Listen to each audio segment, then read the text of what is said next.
Sige mga kapatid, let's go ahead and start po ang service natin ngayong umagang ito. Let's all stand up please.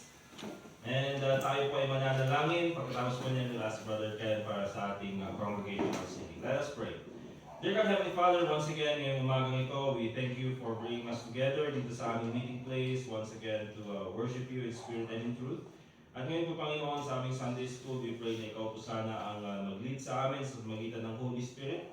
Nang sa ganun po ay maintindihan namin ng maayos ang iyong mga salita. At ganoon din po Panginoon sa aming mga kantahan. I pray Lord na ikaw po sana mag-glorify.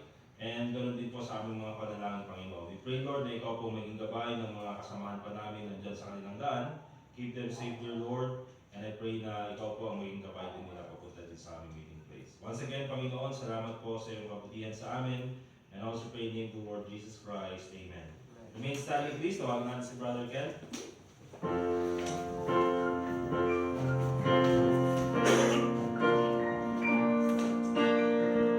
Magandang umaga po sa ating lahat. Good morning. Bago po tayo magsimula sa ating lesson ngayong umaga, punta muna tayo sa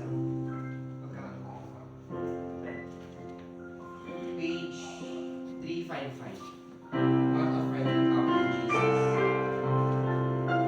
355.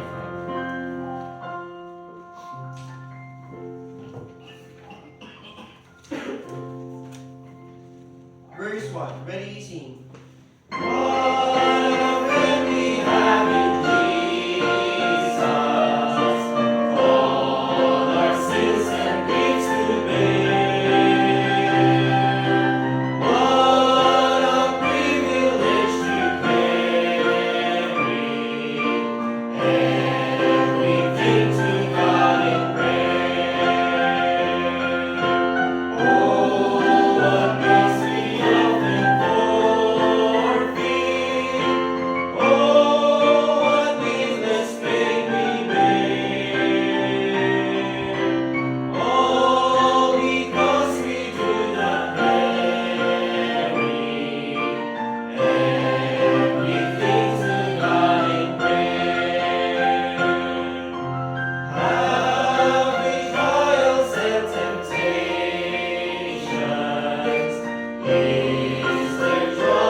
Next song is in page 146, A Shelter in Time of Storm. 146.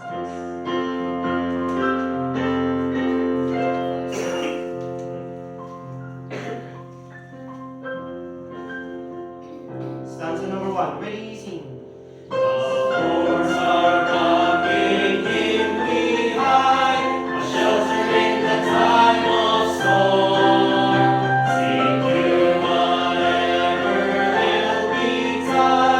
Shelter in the time of storm.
Brother Ken, let's all be seated please.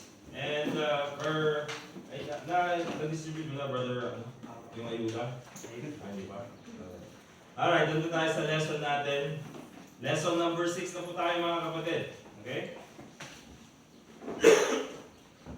Lesson number 6, at nandun po tayo sa lesson ng prayer. Okay?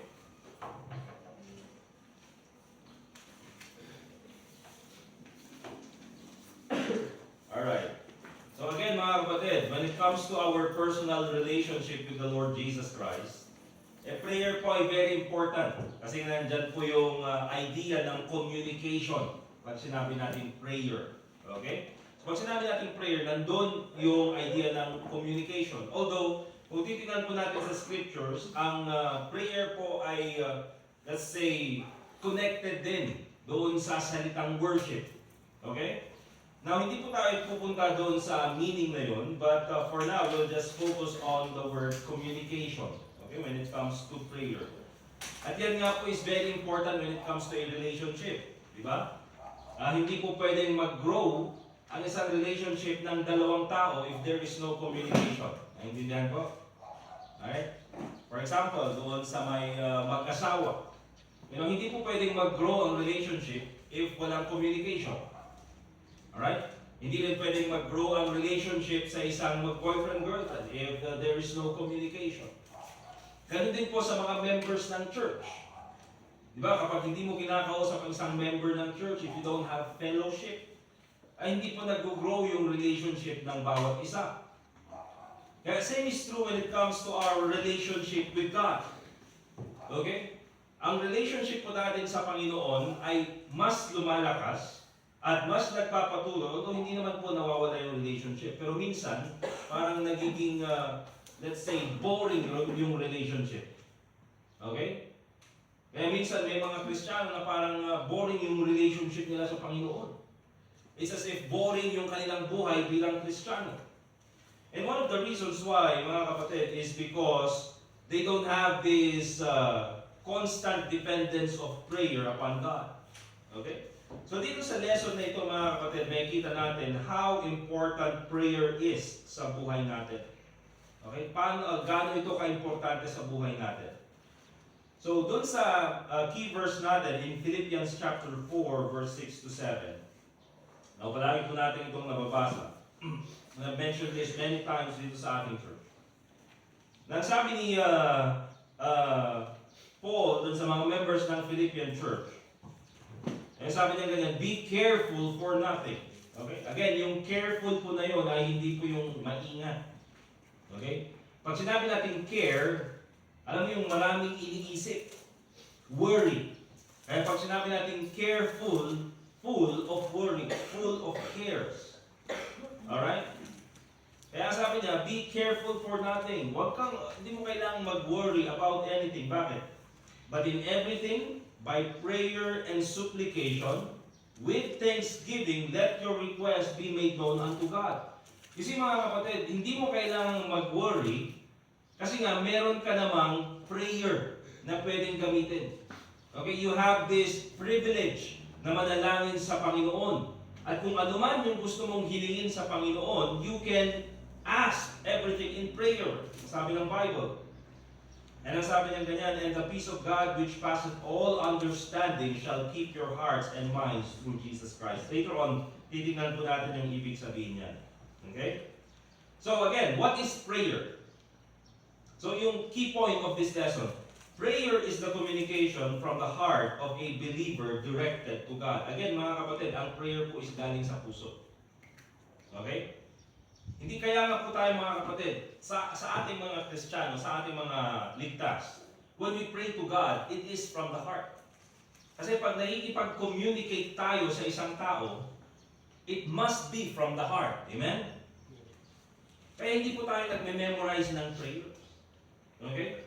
Na, ano yung 3 o'clock prayers ang hapon. Na-memorize ko yun kasi di ba noon, bago ka manood ng Dragon Ball, bago ka manood ng Ghost Fighter, meron yung 3 o'clock prayer.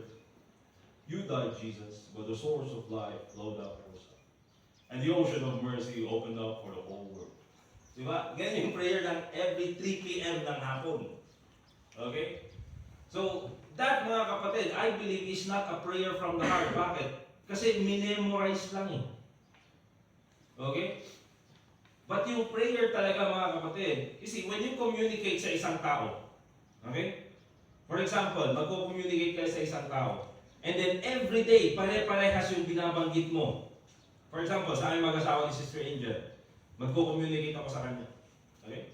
Every day, pag-isip ko ng umaga, sabihin ko, "Good morning, Angel." Tapos sabihin ko, ano kayo magandang communication? Yung galing from the heart. Okay, so every time na palaging yung same thing na lang ang sasabihin ko. Okay? So parang na-memorize na lang, it's no longer from the heart. Do you think siya ay, tatanggapin niya lang maayos yung communication na yan? Hindi mga kapatid. Because she knows na naging routine na lang. And it's not really from the heart. And ganun din sa Panginoon mga kapatid. Okay? So, prayer is the communication from the heart to a believer, directed to God. And here's the thing mga kapatid, pag tayo ay nagpe-pray, we have bold access to God's throne through our relationship with Jesus Christ. Yung rason kung bakit tayo nakakapag-pray is because of the Lord Jesus Christ. Amen? Later on, titignan natin that there is only one mediator between God and man. And that is only the Lord Jesus Christ. Okay? Doon po tayo sa second page. And we'll see here mga kapatid, some examples ng prayer.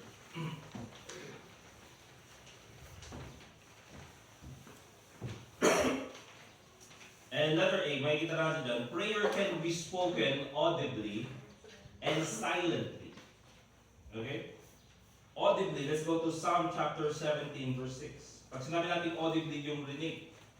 Kaya okay lang na mag-pray.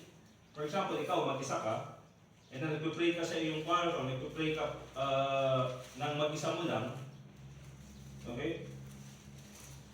And you can pray na parang kinakausap mo mismo ang Panginoon, na parang kaharap mo siya.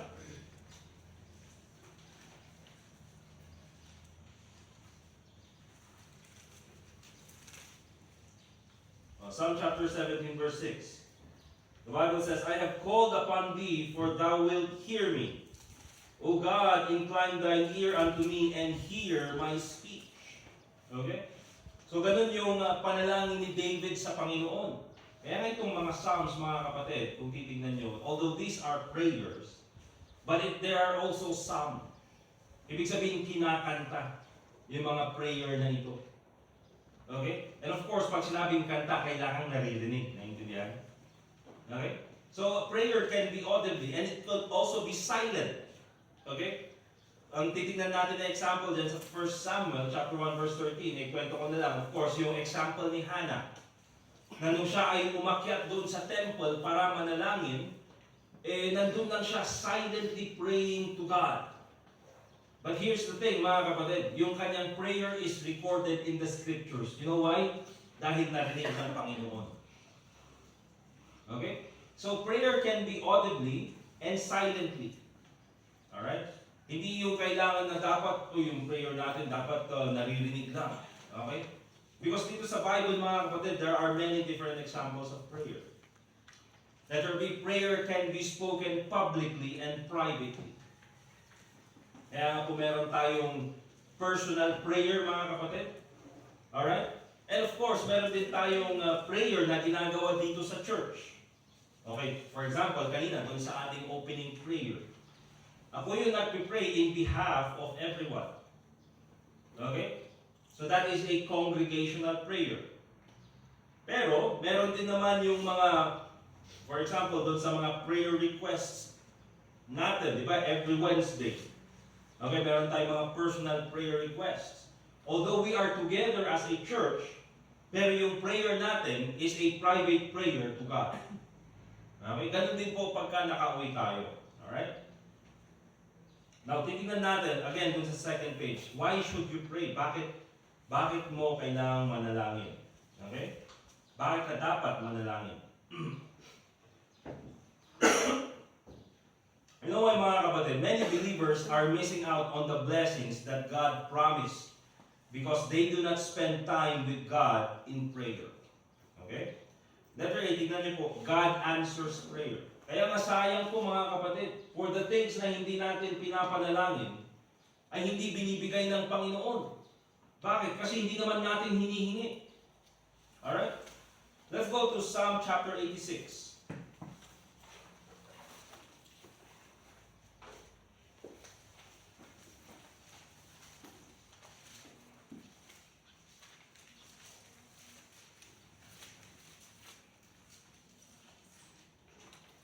Tingnan niyo po yung verse 6 at 7. Nasabi ng Bible, give ear, O Lord, unto my prayer, and attend to the voice of my supplications. Yung supplications, yun din yung paghingi. Okay? Supplication. So, pag may hinihingi ka sa Panginoon, that is supplication. Okay? Panginoon, supply. Diba? In the day of my trouble, I will call upon thee. And sabi niya, for thou will answer me.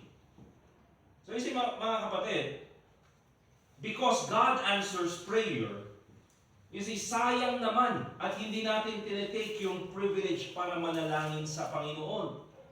Kaya, pag tayo ay nanalangin at may hiningi tayo sa Panginoon, we should be confident na pinapakinggan ng Panginoon yung ating panalangin. Okay? Kasi ito mga kapatid, bakit ka pa mananalangin kung wala ka namang tiwala sa Diyos? Okay? Bakit ka pa mananalangin kung akala mo naman hindi ka pinapakinggan ng Panginoon? So, dahil alam natin na pinapakinggan tayo ng Diyos, and according sa Scriptures, thou wilt hear me, sabi ni David, then therefore we should have the confidence na kung ano man yung kailangan natin, hingin natin sa Panginoon, bakit? Pinapakinggan tayo ng Diyos. And remember this, mga kapatid, napakaganda nung sinabi ni David John, na sinabi niya, thou wilt answer me, for thou wilt answer me. Hindi lang pinapakinggan ng Panginoon. The Bible also says, thou wilt answer me. Okay? Now later on, titignan natin, din sa number 2, tingnan nyo. You should be confident when you pray, knowing that God will answer your prayers. Pero ito yung keyword again, when it comes to prayer. According to His will. Okay? Tignan po natin yung 1 John chapter 5.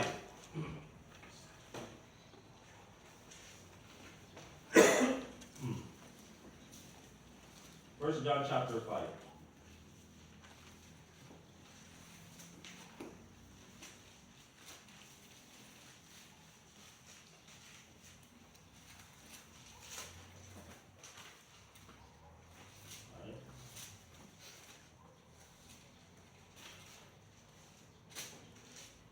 And sabi ng Bible sa verse 14 and verse 15, and this is the confidence that we have in Him, that if we ask anything according to His will, He heareth us.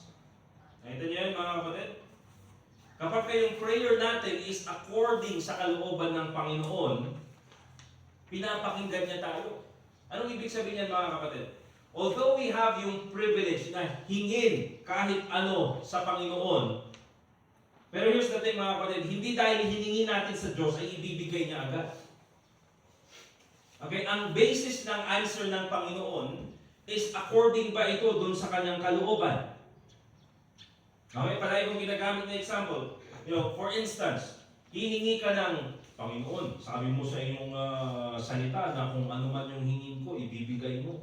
Thou wilt answer me. Yun yung sinabi ni David. Yun yung sinabi ng Psalm 86. Okay? So sa ngayon, sa oras na ito, Panginoon, humihingi ako ng 10 million. Kasi sabi mo, thou wilt answer me. Pero here's the thing, yes, pinakinggan ka ng Panginoon, pero is it according to His will? Kalooban ba ng Panginoon na bigyan ka ng 10 million? Nagets niyo ba? Kasi ganito mga kapatid, yung mga binibigay sa atin ng Panginoon, supposedly those things are going to get us closer to God. You see, bakit ka, for instance, binigyan ng Panginoon ng trabaho? So that you will get closer to God. Okay? Bakit ka, for instance, bibigyan ng mga relationship? Para yung relationship na yan dapat yung dala sa'yo mas malapit sa Panginoon. Pero oftentimes, mga kapatid, yung mga binibigay ng Diyos, minsan, yun pa yung rason na lumalayo tayo sa Diyos. Okay? Bakit ka bibigyan ng Panginoon ng pera nang sa ganun ay mas lalo ka pang magamit sa ministry? Now, paano kapag binigyan ka ng 10 million? Baka mamaya, wala ka na sa ministry. O baka mamaya, hindi ka na mahagilap sa church. Kaya yun yung sinasabi ng Bible, mga kapatid, that if we ask anything according to His will, He healeth us. Okay? Kaya dapat yung prayer natin according sa kalooban ng Panginoon. Kaya every time we pray, remember this mga kapatid, every time we pray, ang prayer dapat natin, Panginoon, ito po yung aking kahilingan, ito po yung aking prayer, at sana po ay pakinggan nyo itong panalangin na ito, pero sana po according sa inyong kalooban. Ganun kasi yung prayer ni Jesus Christ, mga kapatid. Di ba, nung nandun siya doon sa Garden of Gethsemane, ano yung kanyang prayer? Father, if it be possible, let this cup pass from me. Kung pwede lang ay hindi na ako mag-suffer doon sa cross. Kung pwede lang ay hindi na ako mag-suffer. Yun yung prayer ng Panginoong Hesukristo. Pero anong sabi niya? Nevertheless, not my will, but thine be done. Nakita niyo? So, ang hinanap pa rin ng ating Panginoong Hesukristo is yung kalooban ng Panginoon. So, ganun din dapat tayo. Hindi pumali na ipag-pray natin, Panginoon, sana po bigyan mo naman ako ng ganito, sana po ay ma-promote ako sa aking work, sana po ay ganito, ganyan. Wala pong masama doon. Pero in the end, we should always seek the will of God. Naintindihan niyo po? It should be always according to the will of God. God answers prayer. Remember that. Sinasagot ng Panginoon ang ating mga panalangin, pero hindi always yes. Bakit? Kasi yung no, sagot din yun. Amen? Okay? Minsan naman, hindi naman no. Yung minsan naman, wait. O sige, bibigay ko sa'yo, pero wag ngayon. Hindi ito yung tamang oras. It should be according to the will of God. Alright? Alright, another one dun sa letter B. Ito, very important. Prayer produces a change in you. Prayer produces a change in you. Kasi isa dyan sa mga nabanggit, okay, dun sa mga verses na binasa natin, is that if we pray to God, He hears us. Kaya napaganda ng kinanta natin kanina, what a friend we have in Jesus. Kasi marami kayong mga kaibigan. Okay, we have friends na pwede nating maasahan. Alright? But in many times, yung mga problema natin, hindi natin masabi sa kanila. Many times, even yung mga problema natin, hindi natin masabi sa pinakamalapit na tao sa atin. Because it's something personal that we have to deal with. Okay? But you know what, mga kapatid? Everything we can say to the Lord Jesus Christ. Kaya sabi nun, everything to God in prayer. You know why? Maraming mga Kristiyano, especially in America nowadays, na kailangan pa nila ng psychologist, psychiatrist. Mga kapatid, ligtas itong mga to. Okay? Pero nangangailangan pa sila ng psychologists or psychiatrist. Bakit sasabihin nila? Wala sila mapagsabihin ng problema nila. But here's the thing, you have God. Pwede mo namang sabihin kay Kristo yung mga saloobin mo. If you are confident ng Panginoon, pinapakinggan ka niya, pwede mo namang sabihin sa Kanya. Why would you need to hire someone na kailangan mo pang bayaran nang sa ganun ay pakinggan lang lahat ng mga nasa isip mo when you can say everything to God? Okay? But here's the thing, mga kapatid. Balik tayo sa Philippians chapter 4, verse 6 and 7. At nandyan yung idea na prayer produces a change in you. Kung meron mang unang binabago ang prayer, especially mga kapatid, it's not our circumstances, hindi yung ating financial status, kasi yan yung mga oftentimes na nagpe-pray natin. Minsan hindi yung health ang binabago ng prayer. At hindi rin yun yung binabago ng Panginoon. First thing that changes is you. When you learn to pray to God. Okay? Philippians chapter 4, verse 6 to 7. Diba? Sabi dyan, be careful for nothing, but in everything, by prayer and supplication with thanksgiving, let your requests be made known unto God. So lahat pwede nating hilingin sa Panginoon. Pero yung sagot dun sa verse 7, ano sabi? And the peace of God which passeth all understanding shall keep your hearts and minds through Christ Jesus. See, pwede nating hingin sa Panginoon, pero ang sabi niya dun sa verse 7, at sigurado ang ibibigay niya. Well, hindi po mga kapatid. You see, first thing that God gives to us when we pray is the peace of God. Okay? Which passeth all understanding. Kaya nga mga kapatid, kapag tayo ay nag-pray, di ba? Hindi pa binibigay ng Panginoon yung sagot niya doon sa prayer natin. Pero we already have a peace in our heart na hindi natin maintindihan kung bakit meron tayong peace. Bakit mga kapatid? Because you gave your problems to God. Okay? Kaya hindi kailangan minsan mga kapatid na makita natin yung result ng prayer natin. Actually, yung result ng prayer natin is that it produces a change sa isang tao, sa isang Kristiyano. That's why oftentimes you see a Christian na may dinadalang problema and nung Ilocano kumagat aburido. Hindi niya alam yung kanyang gagawin. Okay? And oftentimes, pag ganun ang isang Kristiyano, that means that he never went to God in prayer. Walang peace. Eh, ang promise ng Panginoon, when you pray to God, when you ask something, ang unang ibibigay ng Panginoon is not actually the answer to your prayer, but the peace of God which passeth all understanding. Kaya kahit ang laki ng problema mo, pagka ipinag-pray mo sa Panginoon, you have a peace na hindi maintindihan ng ibang tao. Bakit kaya ito? Ang laki ng problema, pero bakit parang, ano lang siya? Hindi naman yung happy, pero very calm. Di ba? Ang aburido, hindi siya desperado. Hindi siya yung parang walang pag-asa. It is because you have the privilege of prayer. Hindi nila alam, pinagdarasan mo pala sa Panginoon. Bakit kaya ito? Ang laki ng problema, pero kaya niya pa rin i-lead. Kaya pa rin niyang tumayo sa kanyang sariling paa. It's because you have a privilege of prayer na hindi niya nakikita. That in your personal prayer life, ikaw ay nananalangin sa Panginoon. Okay? So, prayer produces a change in you. At sabi pa dyan, shall keep your hearts and minds through Christ Jesus. Shall keep your hearts and minds. Diba? Oftentimes, mga kapatid, tayo bilang mga tao, we are emotional. Kaya there are people who are hysterical, even Christians. Sometimes they are hysterical pag dumadaan sa problema. Sometimes they are at a point na parang mababaliw na sila dahil sa sobrang bigat ng problema. Okay? But still, the number one answer para hindi maging ganyan ang attitude natin when going through circumstances is prayer. It is only one thing that will keep your hearts and minds through Christ Jesus, and that is prayer.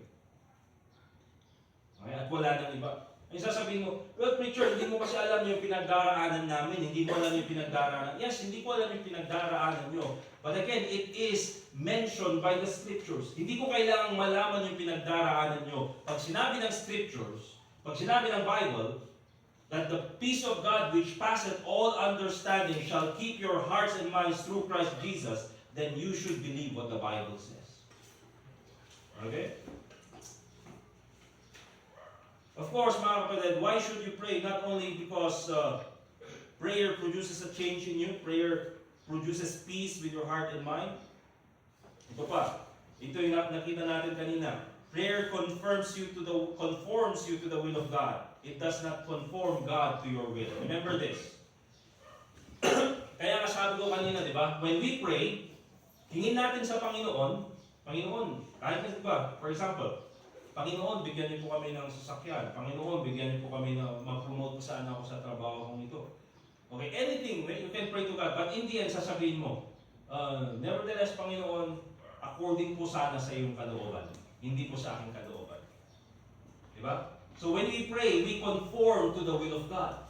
Yung kalooban pa rin ng Panginoon ang masusunod. Kaya pag magpe-pray tayo mga kapatid, hindi natin tinuturo, di ba, yung name it, claim it prayer. Kasi yun yung tinuturo ng ibang churches. Name it, claim it. Ang sasabihin nila, this month, ako ay magpo-promote sa trabaho. I claim it. Di ba? This year, ako ay magkakaroon ng ganitong something sa aking bank account. I claim it. You see mga kapatid, that kind of prayer is delikado. It's dangerous. You know why? Because you are taking God and you are conforming Him to your will. Na kumbaga parang may utang pa ang Panginoon sa iyo. Panginoon, ito ang gusto ko kailangan sundin mo ito. It should still be according to the will of God, mga kapatid. Okay? Kaya hindi po natin tinuturo yan. When we pray, we should conform to the will of God. Okay? Number 3, prayer changes your perspective in the midst of your circumstances. Perspective. Let's go to 2 Corinthians chapter 12. Kung sinabi natin perspective, yung pananaw sa buhay. 2 Corinthians chapter 12.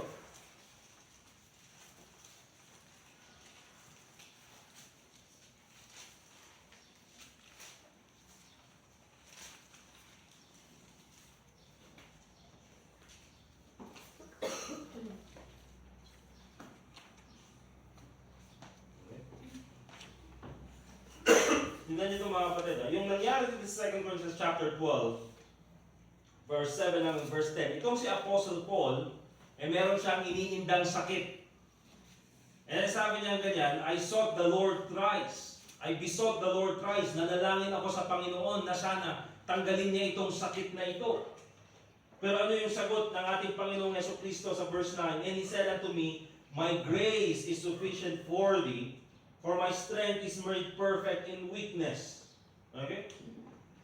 Hindi mo sabi ni Jesus Christ, hindi ko kailangan tanggalin yung sakit na nasa iyo. Ang kailangan mo lang is yung biyaya ko. Because yes, although meron kang iniindang sakit, pero mas matimbang pa rin yung biyaya na binibigay ko sa iyo.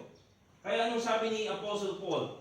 Most gladly therefore will I rather glory in my infirmities, that the power of Christ may rest upon me. Mas okay pa na ako may dinaramdam na sakit as long as nandito yung biyaya ng Panginoon. As long as na-experience ko yung power ng Panginoon sa buhay ko. So you see, ang perspective natin mga kapatid, karamihan, is ayaw natin ng problema. Ayaw natin ng infirmities. Ayaw natin ng difficulties. But you know what? In times na meron tayong difficulties, in times na meron tayong problema, diyan naman natin na-experience ang power ng Panginoon. Okay? Kasi pag walang problema mga kapatid, and okay lang ang buhay mo, wala kang pinagdaraanan na problema, wala kang pinagdaraanan na sakit, wala kang pinagdaraanan na, for instance, let's just say, difficulties sa buhay mo. Kung wala kang pa pinagdaraanan ngayon, then there is no way for you to experience the power of God. Like for example, mga kapatid, how can the people of Israel, nung lumabas sila sa Exodus, how can they see the power of God nung hindi sila na-stuck between the Egyptian army doon sa kanilang likuran and then the Red Sea sa kanilang harapan? Do you think mag-witness nila si God dividing the Red Sea? Hindi mga kapatid. But God put them in that situation nang sa ganun ay makita ng mga tao yung power ng Panginoon. Because of that, they saw God dividing the Red Sea. Okay? Eh, minsan ayaw nilang problema. Minsan gusto na lang nilang manatili doon sa Egypt at maging slaves. Na hindi nila alam na mas matindi pa yung problema nila doon. So without difficulties, without problems, hindi natin ma-experience yung power ng Panginoon. Amen? Yung titignan nyo yung buhay nyo, and look at where you are now sa buhay mo bilang isang Kristiyano. And then balikan mo yung mga problemang pinagdaanan mo. Okay? Balikan mo yung mga hirap na pinagdaanan mo. All those things na pinagdaanan mo, now you are here because in the past you experienced the power of God. Hindi yan dahil sa iyo, hindi yan dahil sa diskarte mo. That is because of the power of God. So yung perspective natin, ayaw natin ng problema. Pero anong sabi ni Paul? Okay? Kaya sabi niya, most gladly therefore will I rather glory in my infirmities that the power of Christ may rest upon me. Mas okay lang. Mas okay lang na mayroon akong sakit. As long as na-experience ko yung biyaya ng Panginoon sa buhay ko. Sabi sa verse 10, therefore, I take pleasure in infirmities, in reproaches, in necessities, in persecutions, in distresses, for Christ's sake, for when I am weak, then am I strong. Kung kailan ako nanghihina, diyan naman ako binibigyan ng lakas ng Panginoon. Okay? So you see, prayer changes your perspective. Hindi naman bibigyan ng sagot ni Jesus Christ si Paul na ganon kung hindi siya nanalangin ng 3 beses. I besought the Lord Christ, sabi niya. Kaya hindi lahat ng prayer natin, mga kapatid, ay nag-pray ka lang minsan, bibigay na ng Panginoon. Ang ginawa nga ni Paul, 3 times siyang nanalangin. Okay? Also, let's continue. Letter C. Prayer draws you close to God so that He alone can prove His sufficiency for your every need. Diba? Habang nanalangin tayo sa Panginoon at habang nakikita natin yung Kanyang kapangyarihan sa buhay natin, diyan natin natututunan na sa buhay natin bilang Kristiyano, you have to depend upon God. You cannot do it on your own. Okay? You cannot do it on your own. Hindi mo ito kaya sa sarili mong talino lang, at sa sarili mong diskarte lang. You have to depend upon God. That's why we have prayer. Okay? And number 1, God knows exactly what you need even before you ask. Alam ng Panginoon yung kailangan mo kahit hindi ka humingi. But still, nandun yung principle. Ye have not because ye ask not. Alam ng Panginoon yung kailangan mo, pero kailangan mo pa rin hingin. Alright?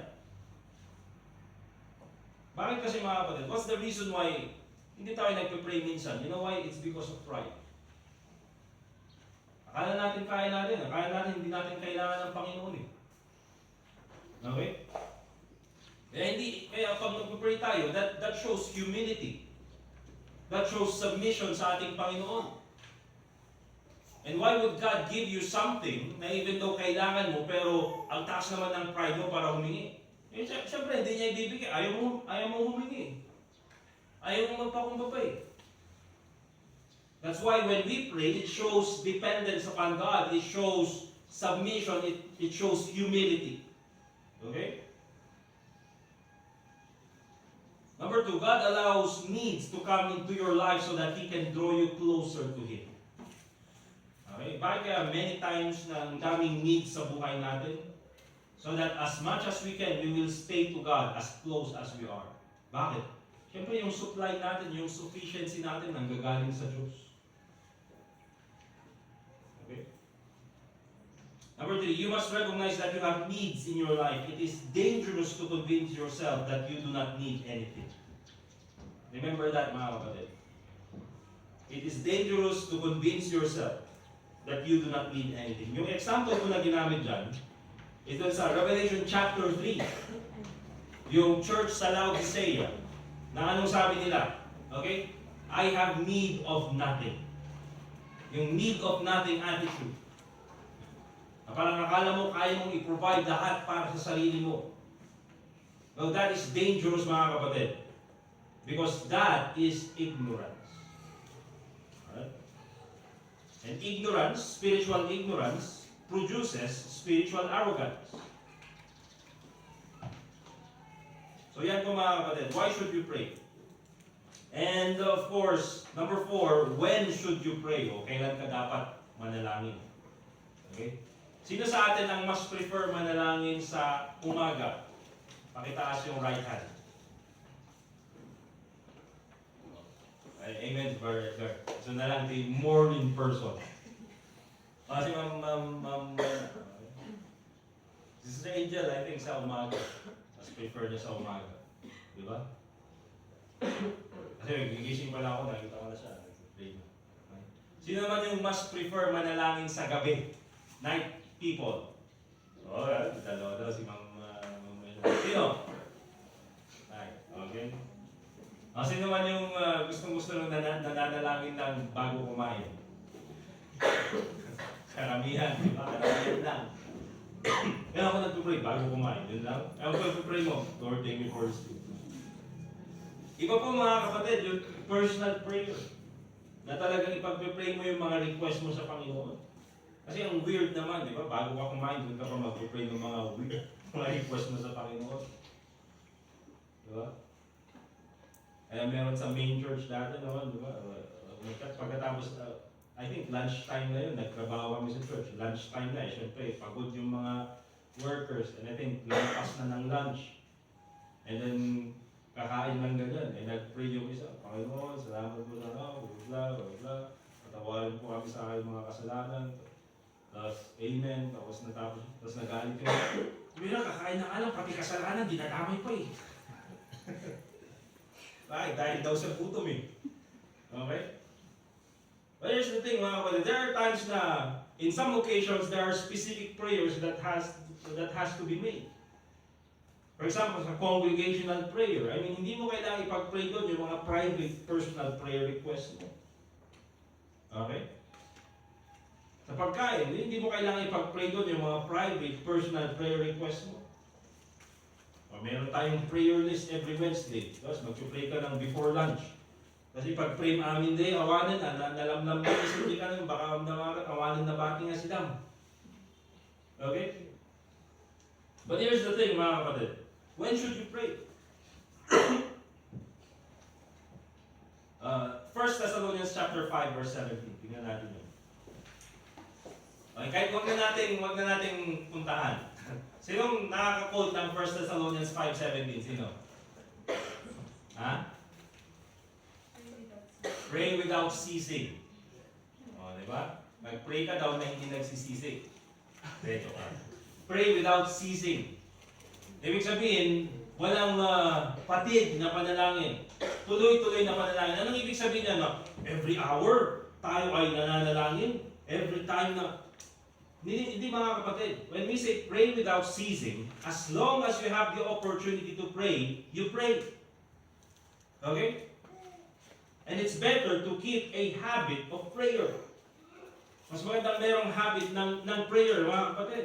Yun po yung ibig sabihin ng 1 Thessalonians chapter 5, verse 17. Kasi ano yung key point natin kanina? Yung prayer, that is our communication with God. And ang isang relationship, hindi yan mag-grow kung walang constant communication.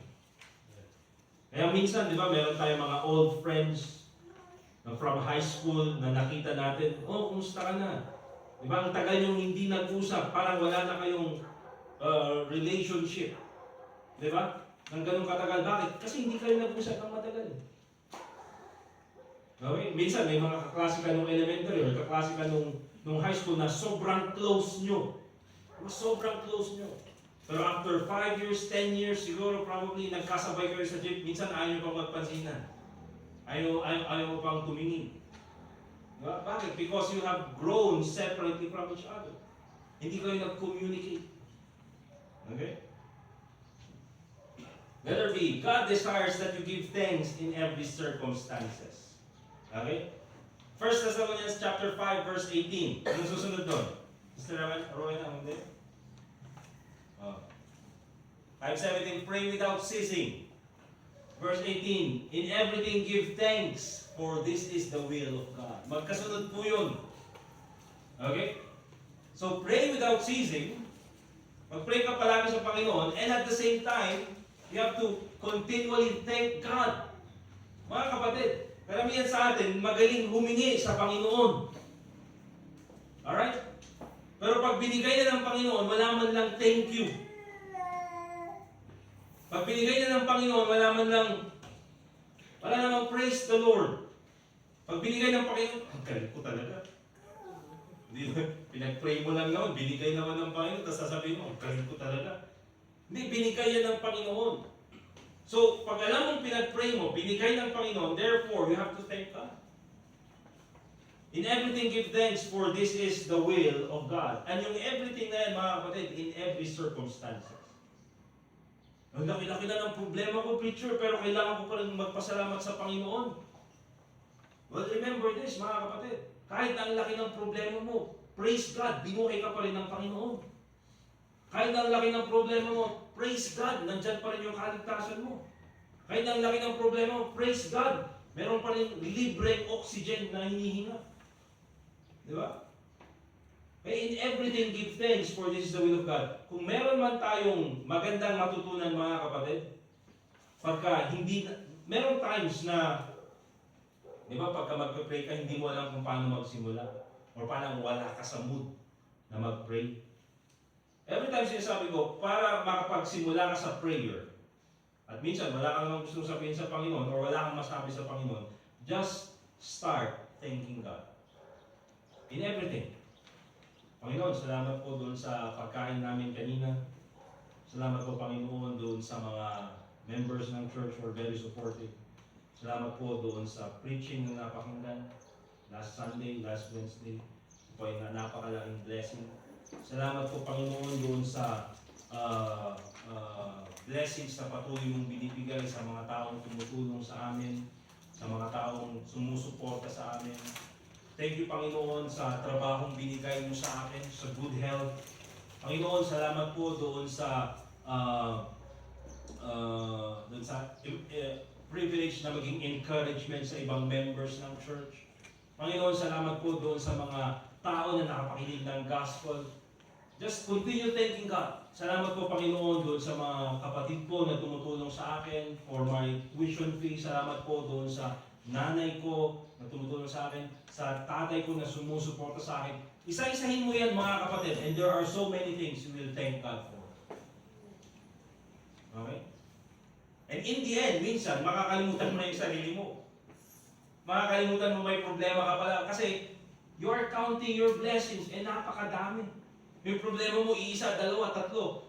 But the blessings of God is napakarami. Panginoon, thank you sa damit ko. Diba? Di ba yung dapat ipag-pray din at pagpasalamat sa Panginoon? Panginoon, thank you at nakapagbayad ako ng bills. Panginoon, thank you for this, thank you for that. There are so many things to thank God for. Amen? Kaya, in everything give thanks, for this is the will of God. How should you pray ito? Patapos na tayo. Okay? Nakita natin kanina, you do not need to go through any other person to talk to God. You have direct access to God personally. Kaya po sa ating prayer, we do not go to Mary. Ang sasabihin natin, ito yung prayer ko at sana dalhin ni Mother Mary kay God the Father. Tingnan niyo po yung 1 Timothy chapter 2 verse 5. 1 Timothy chapter 2 verse 5.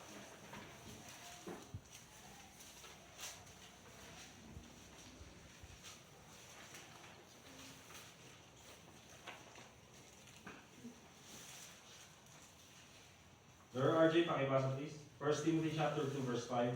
Sa Tagalog please. For there is one God and one mediator between God and man, the man Christ Jesus. Okay, sabi niya, there is one mediator, isa lang ang tagapamagitan between God and man. So between God at sa atin, isa lang ang namamagitan. Ang sabi ng Bible, hindi po si Mary.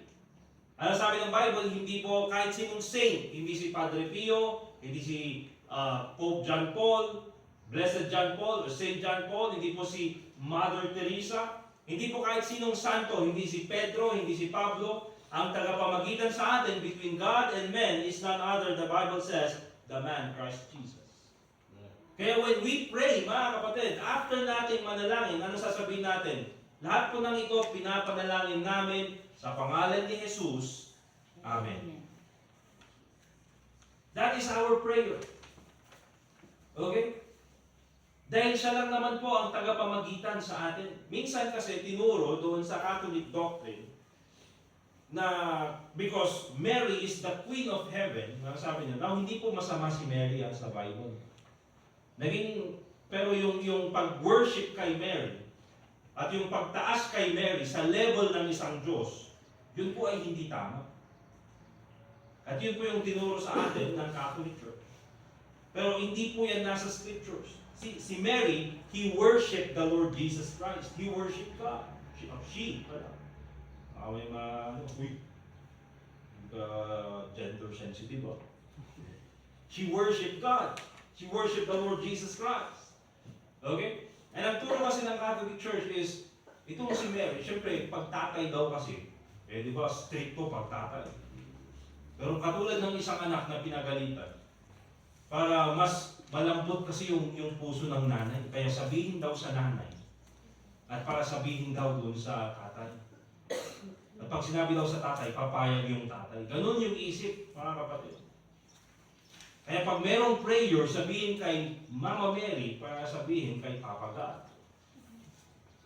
Alright? But that's never mentioned in the scriptures, mga kapatid. Okay? Ang tagapamagitan sa atin is none other than the Lord Jesus Christ. That's why when we pray in the name of the Lord Jesus Christ. Okay? Doon sa last page, letter B, always seek God's will. Nakita na po natin yan. Ito, it is not necessary or biblical to use repetitious prayer. Matthew chapter 6, verse 7.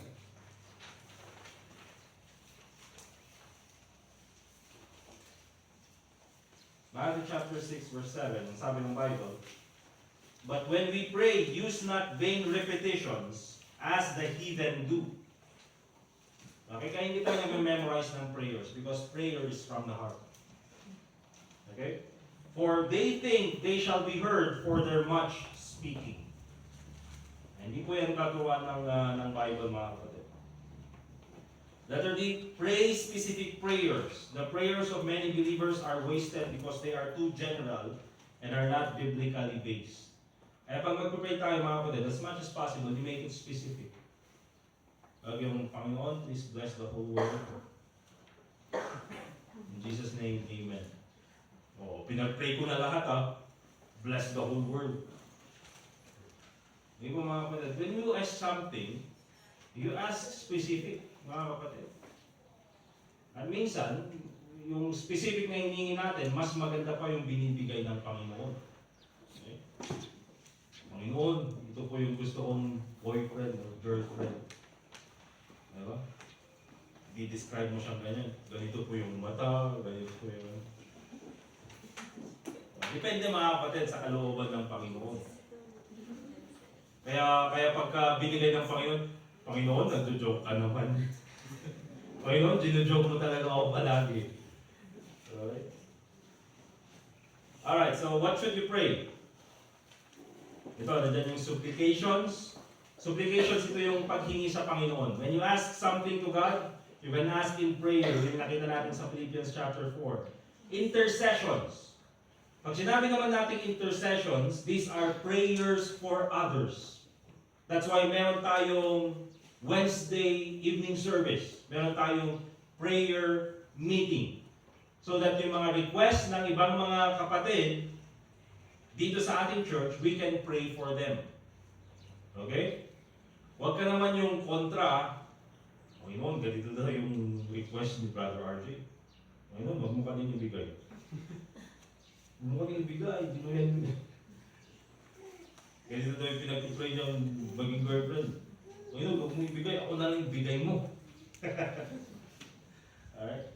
Intercessions, praying for others. Prayers naman, these are communication with God. And of course, last, thanksgiving. That's why sa ating mga prayers, mga kapatid, meron always tayong thank you. Okay? So, yan po yung lesson natin in Discipleship Lesson 6. We'll have 5 minutes break. And then pagkatapos po yan, we'll continue sa ating service. Okay?